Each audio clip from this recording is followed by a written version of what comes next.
All right, so this is our 1963 International Scout we just picked up from North Dakota. Let's go take a look at it. So it's got the really nice upgraded stainless steel grill. This is all original, in perfect shape. We're going to go ahead and use this. It does also have the upgraded gold HI emblem. That's pretty rare, and it's in perfect shape. Well, I think we're going to stick with that. The headlights, we're going to go ahead and go with LED multi function. So it'll have a halo, it will have high and low beam, and it'll have a built-in turn signals all in here. We will probably reuse these or discontinue them because we're going to have a JV 12,000 psi pound winch and winch bumper on here, so it'll probably hide these. So we'll do a relocation kit or removal of these markers. And since the headlights will have turn signals, it'll still be DOT acceptable. All right. So even though it looks rough, this body is almost completely cancer rust free. There's a lot of surface rust, but that's from sitting out in the sun. This windshield is a hinged windshield. It folds down the mechanism and it hooks to the hood. So like the old Willys Jeep, you could have it be a fold down windshield. Let's come on in.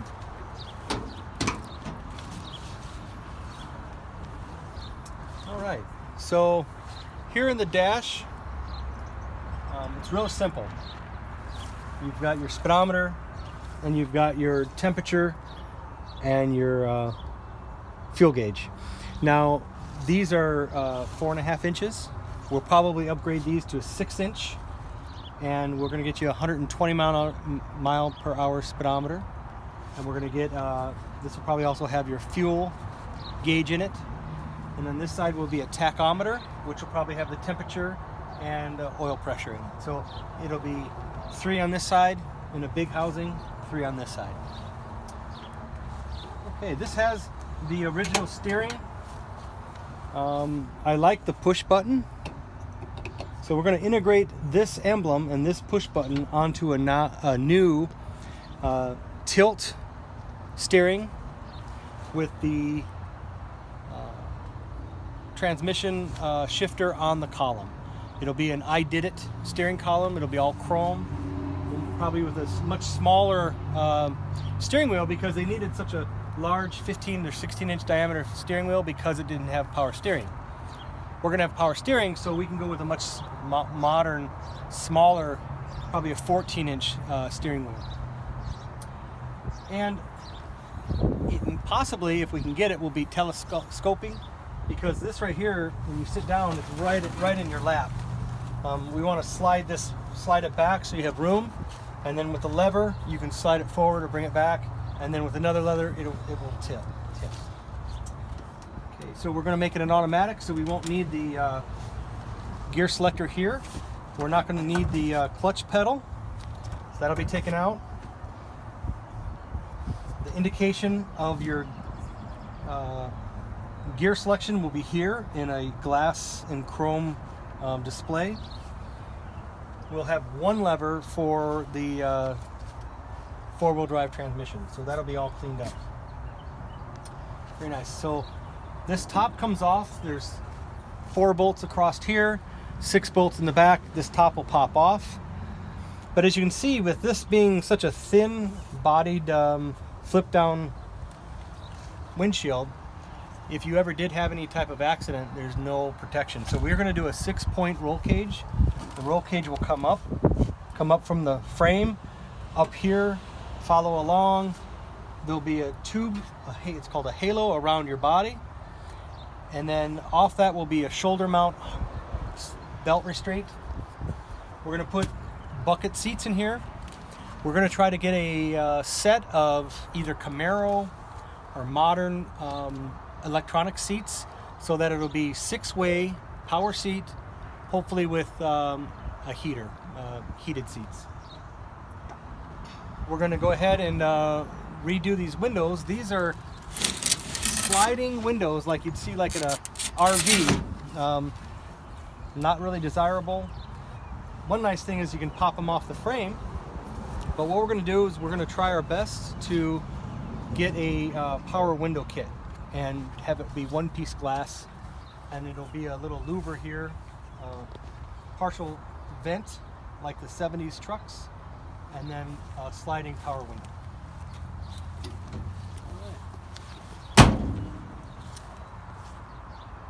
Oh, the CB antenna? Yeah. Yeah, I think the CB antenna is going to have to go. CBs are kind of a thing of the past, but pretty cool. I might put that on my little trackers that I've got. I seen it. I'm like, why is that so high? Because it's for CBs. Yeah. Back in the day. Well, another thing too we need to upgrade is this has gas tanks that are right here in the fender well. And the real problem with those is because of the water that keeps splashing them on from the tire, they rust out incredibly bad. So it was a bad design from the factory. And there's two tanks. There's one here and another one on the other side. Very small, I think 8 gallon. And because of that, there's a very complex metering system that you can switch from which tank you wanted to use. We're going to go ahead and eliminate all that. We're going to fill these in, smooth them over, and then we're going to go ahead and go in the back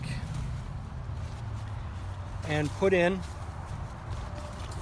a 18 to 21 gallon gas tank down here, which is where in modern cars you would have a gas tank. So this will have a gas tank here, and the fill tube will come up here, and then underneath the license plate you'll flip up this license plate, and then there'll be a fill tube hidden behind the license plate.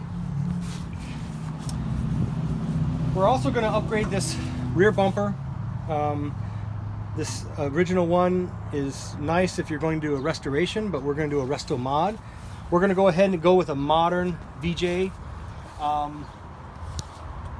rear tire carrier bumper.